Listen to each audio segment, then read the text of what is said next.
Selamat malam, kembali lagi bersama kami.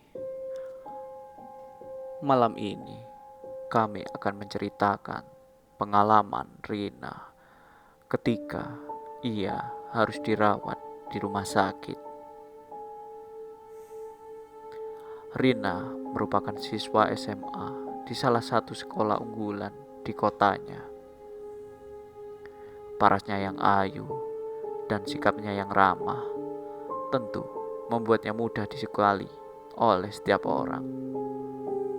Apalagi di sekolah, Rina juga termasuk siswa yang pandai.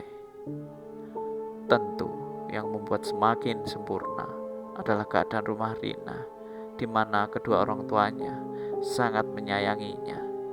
Juga kondisi finansial yang jauh di atas rata-rata. Bagi orang lain, melihat kondisi Rina merupakan impian. Tapi meski begitu, di balik semua kesempurnaan yang dimiliki Rina, tentu akan mengundang iri hati bagi mereka yang tidak suka. Kejadian ini terjadi ketika Rina sudah masuk di semester akhir di kelas 3. Yang memang sudah menjadi langganan, ia menjadi juara kelas. Sehingga tidak kaget bagi semua orang, ia juga diterima di universitas negeri yang ia idam-idamkan. Meski di pagi itu, ketika pengumuman tentang penerimaan di universitas, Rina merasa sangat sukacita. Namun, ada beberapa temannya yang merasa sedih karena di waktu itu pula dinyatakan bahwa mereka tidak diterima di universitas yang mereka inginkan. Sudah menjadi rahasia umum, beberapa murid di sekolah itu memang tidak menyukai dengan keberhasilan dari Rina. Alhasil, ketika waktu pengumuman, ada beberapa murid yang justru dalam hati berdoa agar Rina celaka. Entah ini berhubungan atau tidak, namun sore harinya tanpa ada angin dan tanpa ada hujan, tiba-tiba Rina mengalami kecelakaan dalam perjalanan pulangnya. Dan oleh karena itu, ia harus dibawa ke rumah sakit. Kebetulan, rumah sakit yang terdekat dari situ adalah salah satu rumah sakit yang usianya cukup tua. Menurut cerita dari masyarakat sekitar, rumah sakit tersebut sudah ada sejak zaman Belanda. Sehingga arsitektur Belanda terasa kental di rumah sakit tersebut. Meski tidak kritis, kondisi Rina cukup mengkhawatirkan. Dia tidak sadar setelah kecelakaan. Teman-temannya cukup panik dan tanpa berpikir panjang memasukkan Rina ke UGD. Setelah mendapatkan perawatan pertama, Rina tidak mengalami luka yang serius. Namun, ia mengalami shock yang cukup berat sehingga menyebabkan ia tidak sadar. Dari pihak rumah sakit menyarankan agar Rina menjalani perawatan di rumah sakit untuk beberapa hari. Semua berjalan normal pada awalnya. Hingga pada malam hari pertama Rina menginap di rumah sakit, semua dirasa baik-baik saja. Hanya rasa sakit karena tubuhnya merasa lebam akibat jatuh dari kecelakaan. Pelayanan rumah sakit yang cukup baik dan lalu lalangnya para perawat membuat suasana rumah sakit tersebut tidak terlalu mengerikan dan menakutkan bagi Rina. Meski kondisi ruangannya terlihat cukup tua. Di hari kedua, silih berganti, teman-teman Rina datang untuk menjenguk. Mulai dari teman sekelas, teman ekstrakurikuler, ataupun teman-teman dari kelas lainnya juga ikut menjenguk untuk melihat kondisi Rina. Di sini, Rina merasa bahagia karena ketika ia mengalami musibah, teman-temannya masih saja perhatian dengan dirinya. Namun, suasana itu menjadi berubah ketika malam hari. Suasana ramai ketika teman-teman Rina datang untuk menjenguk, seolah berubah 180 derajat ketika malam hari datang. Di malam itu, hanya ada sang ibu yang menunggu Rina. Entah kenapa, di malam hari itu, Rina merasa sangat dingin, sampai-sampai meminta ibunya untuk mematikan pendingin ruangan. Entah kenapa, rasa dingin itu makin lama, makin menusuk, hingga dirasa sampai ke dalam tulang oleh Rina. Pada awalnya, Rina berusaha mengabaikan rasa dingin tersebut.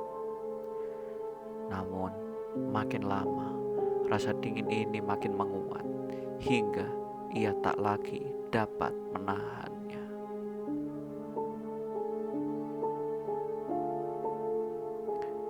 Tepat jam 12 malam, Rina merasa sangat aneh. Ia merasa di sudut ruangan ada seseorang yang sedang mengawasinya. Badannya yang sangat dingin membuat tubuhnya makin sulit untuk digerakkan. Ia juga merasa berat di daerah dada dan kaki, seperti ada yang menekan dan memegangi bagian-bagian tubuh tersebut.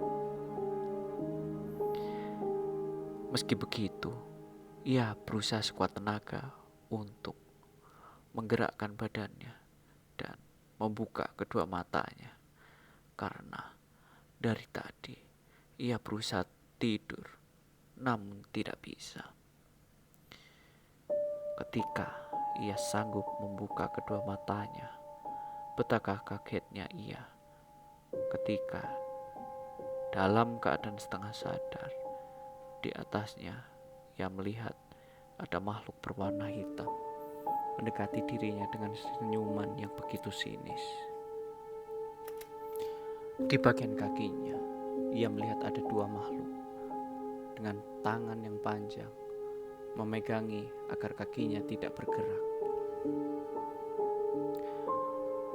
Dia ingin menangis, dia ingin berteriak melihat apa yang ada di depannya sekarang saat ini.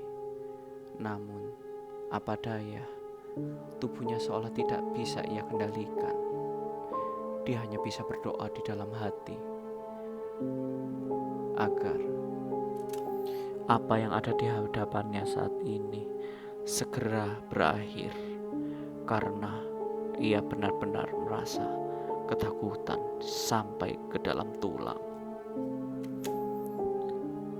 Dalam ketakutannya dan dalam keadaan yang sudah berpasrah ini,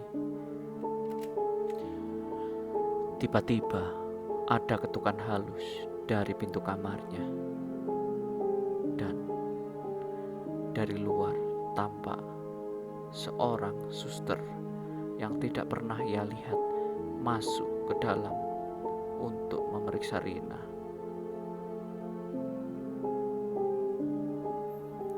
Seketika setelah suster itu masuk ke dalam ruangan, seperti bisa melihat semua makhluk yang sedang memegangi dan berada di hadapan Rina. Suster tersebut hanya menggelengkan kepala dan mengisyaratkan makhluk-makhluk itu untuk pergi dan tidak mendekati Rina dengan satu gerakan tangan. Namun anehnya, semua makhluk hitam itu menurut, berteriak seolah ketakutan, lalu pergi. Mbaknya nggak apa-apa? Tanya suster tersebut. Setelah pertanyaan itu terlontar, tubuh Rina tiba-tiba menjadi ringan dan mudah untuk digerakkan. Setelah itu, ia menangis sejadi-jadinya dan dari posisi tidur, ia memeluk suster tersebut. Dengan lembut, suster tersebut membelai kepala Rina dan terus menenangkan Rina. Hingga tanpa sadar, Rina pun tertidur.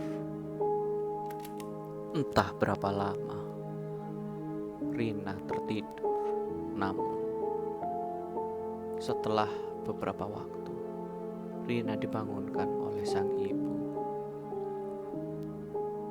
Rina yang terbangun dengan kaget menanyakan kepada ibunya berapa lama ia tidur.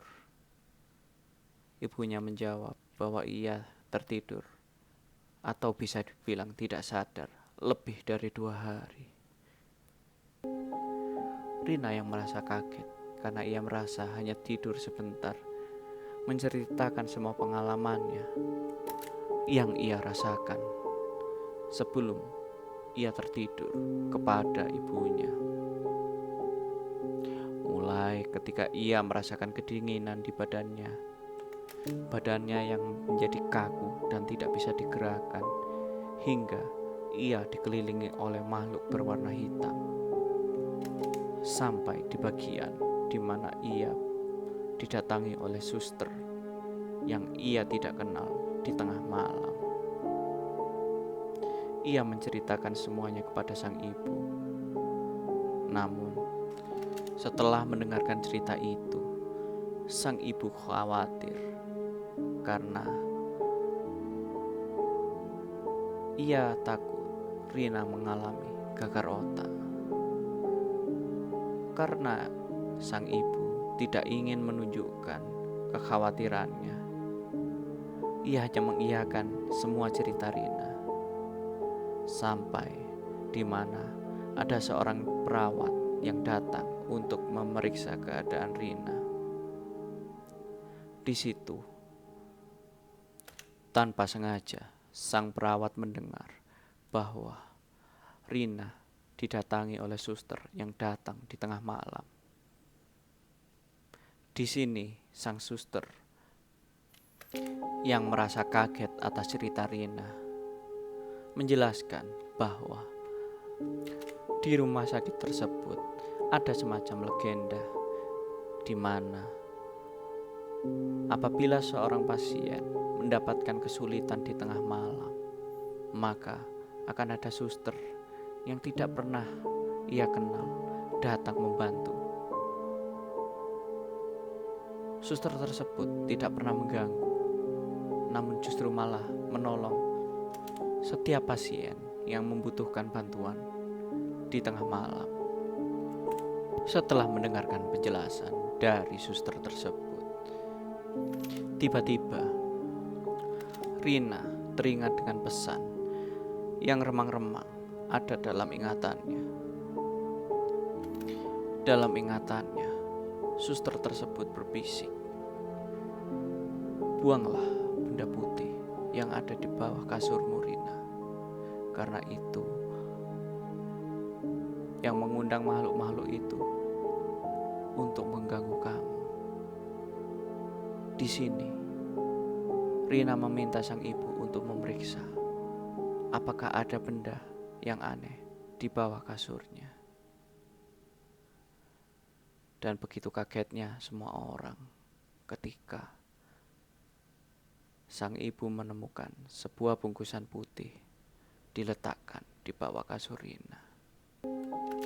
Dengan tatapan kosong, Rina hanya bisa memandang wajah sang ibu dengan penuh kebingungan.